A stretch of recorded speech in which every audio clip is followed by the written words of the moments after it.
Halo guys, kali ini Kak cari review sok drama Cina. Dia kembali dengan wajah suamiku. Di aula rumah keluarga Pei diadakan doa pemakaman Pei Xishyang, anak tertua pemimpin keluarga Pei dan pewaris harta keluarga Pei.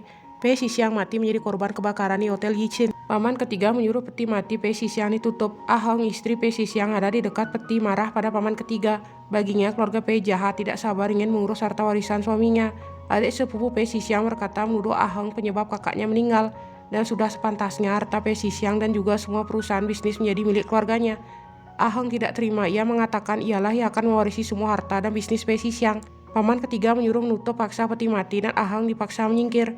Pei Xishyang, aku sangat merindukanmu. Ada apa denganmu? Kamu belum kembali. Aku ingin bertemu denganmu. Tertiba pintu aula terbuka lalu datang Pei Xie, adik kembar Pei Xishyang, tapi yang datang sebenarnya adalah Pei Xishyang asli yang sengaja merubah identitas menjadi Pei Xie demi balas dendam. Para tamu semuanya mengira yang datang adalah hantu Pei Xishyang.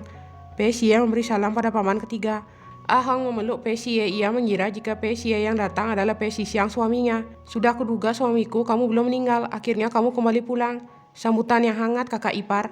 Mereka berkumpul di ruang keluarga. Pei Xie mengatakan jika ia adalah anak kembar dari ibu Pei Xishyang yang dulunya dibuang untuk diadopsi orang lain demi menghindari ramalan buruk yang akan menimpa keluarga Pei. Pei Xie memberikan Ahong surat wasiat dari Pei Xishyang. Ahong mengambil dan membaca surat itu. Surat itu mengatakan jika harta, properti, dan bisnis Pei Xishyang semua menjadi milik Ahong istrinya. Paman ketiga mendengarnya tidak terima jika semua harta dikuasai Ahong. Pei Xie berusaha merayu Ahong agar mau memberikan segel bisnis Pei Xishyang untuknya. Pei Xie meyakinkan paman ketiga jika ialah yang pantas mewarisi semua bisnis Pei Xishyang daripada harus memberikan semuanya ke orang asing. Pei Xie menuduh Ahong penyebab kematian Pei Xishyang. Selama aku di sini aku tetap kakak iparmu. Apa pikiranmu dengan segel bisnis kamu bisa berkuasa? Apa kamu kira dengan membawa surat wasiat bisa masuk dalam bisnis keluarga Pei?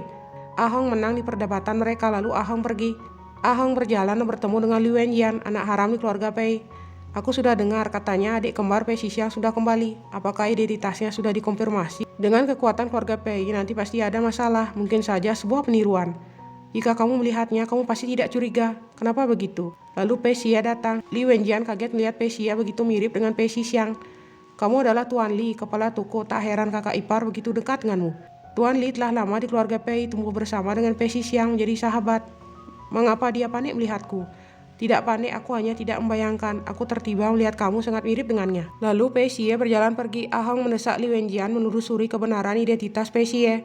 Liu Wenjian menemui Ahong. Ia memberikan Ahong daun bambu peringatan dari geng gangster yang harus ditaruh di dekat Pei Xie untuk mengetes kebenaran Pei Xie. Pei Xie melihat daun bambu yang di dekat jendela. Sementara itu Ahong menunggu situasi di kamarnya. Pei Xie mengetahui jika ia sedang dites kebenaran dan daun bambu itu dari geng gangster adalah sebuah tanda penyerangan target. Pei Xie masuk ke kamar Ahong. Ia menduga penyerang akan menyerang Ahong. Pei Xie menyelamatkan Ahong dan serangan panah yang datang meleset ke arah tembok. Hanya untuk menguji siapa aku, kamu hampir pertaruhkan nyawamu sendiri. Tidak, aku tahu suamiku akan melakukan apa saja untuk menyelamatkan aku. Ahong melihat lengan Pei Xie terkena panah serangan. Kakak ipar, apa itu kakakku? Dia sudah meninggal, kamu kesepian. Apa kamu ingin merayuku? Aku tidak keberatan menjagamu. Pei Xie ingin mencium Ahong, tapi Ahong menghindar. Jika aku suamimu, kenapa menolak?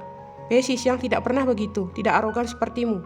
Pei Xie mencoba kembali mencium Ahong. Ahong marah menampar Pei Xie, lalu mengusir Pei Xie pergi. Li Wenjian datang. Ahong makin marah, ia melempar cangkir teh ke arah Pei Xie. Pei Xie pergi. Li Wenjian masuk ke kamar Ahong. Li Wenjian memberitahu Ahong jika Pei Xie sangat sembrono, bertingkah arogan dan ceroboh, harus berhati-hati. Jangan berikan segel bisnis Pei Xishyang kepada Pei Xie. Aku sudah menaruh segel bisnis di tempat yang aman, tidak semudah itu ditemukan. Li Wenjian keluar dari kamar Ahong. Pei Ian dan Pei Xie melihat dari lantai atas. Apa kau mencurigainya? Li Wenjian sahabatku sejak kecil. Kamu pergi dengan banyak masalah. Menggunakan identitas palsu, kembali ke keluarga Pei. Bahkan istrimu belum mengenalimu. Apa kamu tidak menduga jika istrimu tidak seperti yang kamu pikirkan?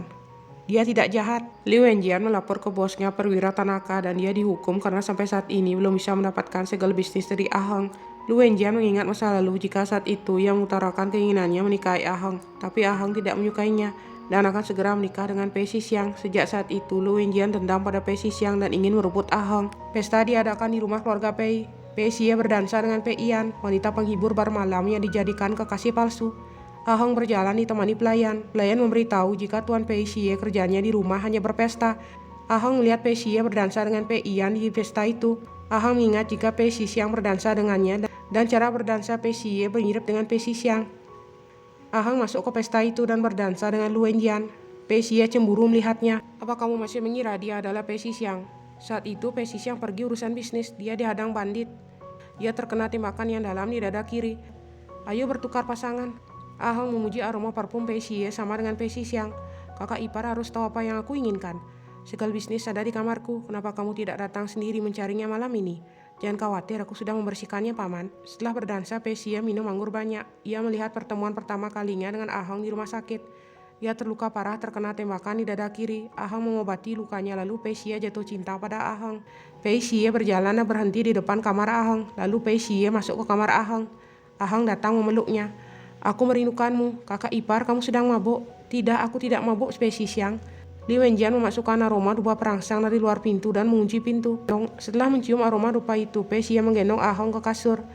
Kakak ipar, kamu sedang mabuk. Aku adalah Pei Xie, kita tidak boleh melakukan ini. Mereka berdua sudah mabuk aroma dupa itu. Pei Xie mulai menyentuh Ahang, lalu mereka berciuman. Di luar kamar, semua anggota keluarga datang berniat menangkap mereka berdua berselingkuh. Pei Xie cemas jika mereka masuk ke kamar. Ia dan Ahang akan ketahuan berselingkuh. Pei Xie mendesak Ahang untuk melakukan sesuatu. Ahang tidak peduli, ia bahkan muka baju Pei Xie mengetes apakah ada bekas luka di dada kiri. Tapi ternyata bekas luka itu tidak ada. Pintu dibuka paksa, semua anggota keluarga masuk ke kamar Ahang. Mereka melihat Ahang sendiri. Yun Ying menuduh jika Pei Xie masuk ke kamar Ahang dan dia bersembunyi di bawah selimut. Yun Ying ingin membuka selimut tapi Ahang menahan. Paman ketiga membiarkan Yun Ying masuk ke kamarku. Di mana hormatmu? Kau begitu sembrono. Jika benar ada perselingkuhan, bagaimana caraku membungkam banyak mulut orang? Lalu Yun Ying membuka paksa selimut itu, tapi yang ada hanya bantal guling. Belum puas, Yun Ying menuju lemari ingin membuka apakah ada Pei Xie di lemari bersembunyi. Pei Xie yang bersembunyi di lemari sangat ketakutan jika ketahuan. Ahang larang Yun Ying membuka lemari karena di dalam ada banyak barang Pei Xixiang. Paman ketiga memaksa Yun Ying membuka lemari itu. Yang ada hanya barang Pei Xixiang dan foto pernikahannya dengan Ahang terjatuh. Apa yang ingin kalian lihat lagi? Kalian datang dan menghancurkan foto ini. Kalian mengira aku perempuan kotor, ini aku dan Xixiang. Ahang marah pada mereka karena foto pernikahannya jatuh. Ahang mengambil pisau mengancam akan melukai dirinya sendiri jika mereka masih mengiranya berselingkuh. Pelayan datang menyelamatkan Ahang. Paman ketiga menyuruh Yun Ying meminta maaf pada Ahang. Kakak ipar, maafkan aku.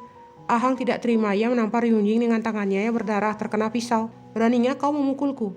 Ya, aku memukulmu. Kau berani masuk ke kamarku tengah malam. Kau wanita kotor, nakal. Kalian semua ingat, aku adalah bos di keluarga Pei. Ini tugasku menjaga semua harta dan bisnis suamiku. Aku adalah kepala keluarga. Jika kalian berani menantang harga diriku, aku tidak mengampuninya. Ahang mengusir mereka pergi. Mereka akhirnya pergi dari kamar Ahang. Ahang mencari di mana Pei Xie bersembunyi. Ternyata Pei Xie bersembunyi di ruang rahasia dekat lemari. Jangan main-main denganku lagi. Aku bukan kakak atau suamimu. Berhenti, kenapa kau tahu jika ada ruang rahasia di dekat lemari? Aku tidak tahu, aku tidak mau dituduh persinahan. Aku bersembunyi di lemari. Yun Ying datang membuka pintu, aku sangat takut. Ahang terdiam menaruh curiga pada Pei Xie. Jika kamu kesepian, biarkan aku menjadi kekasihmu. Pei Xie ingin mencium Ahang. Ahang marah menampar Pei Xie. Ada Lu Wenjian yang memanggil Ahang dari depan kamar. Pei Xie cemburu mendengar Lu Wenjian datang. Tuan Lu sudah larut malam datang ke kamar janda. Ahang mengambil foto pernikahannya dengan Pei Xixiang yang jatuh rusak karena Yun Ying. Apa yang kamu lakukan? Jangan khawatir. Pei Xie melihat siapa yang datang. Ternyata ada Pei Yan, wanita penghibur yang datang mencari Pei Xie. Mereka berdua bermesraan di depan Ahang. Pei Xie mengganti bajunya dan memberikan Ahang baju Pei Xixiang yang ia pinjam. Lalu mereka berdua pergi.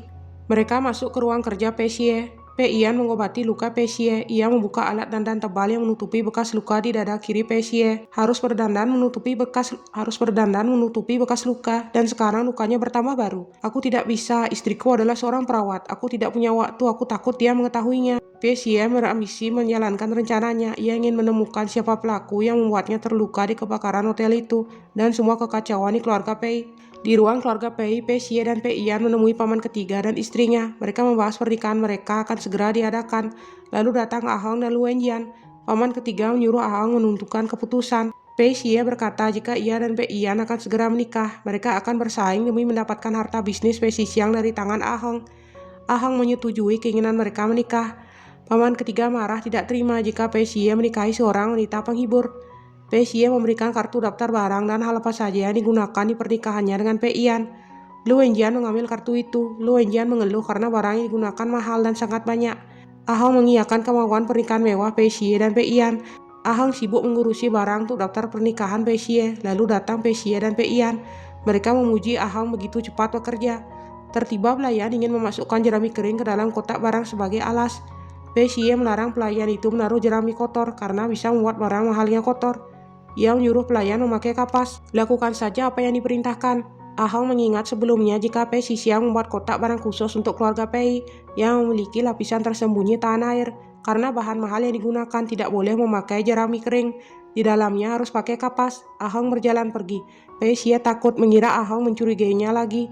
Lu Wenjian dan Ahong mengintip dari belakang melihat Pei Xie dan pelayan mengemasi barang. Ahong mengamati sikap Pei Xie. Ia marah meyakini jika Pei Xixiang suaminya meninggal karena dihabisi oleh Pei Xie. Lu Wenjian terus mengasut Ahong jika Pei Xie adalah dalang penyebab kematian Pei Xixiang. Hari pengiriman barang pengantin tiba. Pei Xie dan Ahong berjalan menggunakan kereta kuda dengan beberapa pelayan. Ahong mengingat jika sebelumnya ia sangat marah pada Pei Xie. Lu Wenjian menyiapkan rencana jika nanti habisi saja Pei Xie di perjalanan pengiriman barang pengantin. Kakak ipar, apa yang sedang kamu pikirkan? Tidak ada, hanya mengingat saat aku menikah dengan kakakmu. Tapi sekarang dia tidak di sini. Kakak ipar, aku turut berduka dengan suamimu. Ahong curiga pada Pei Xie yang selalu menghindar jika membicarakan tentang Pei Xixiang. Ahong mencoba menuangkan air panas secangkir untuk mengetes kebenaran Pei Xie.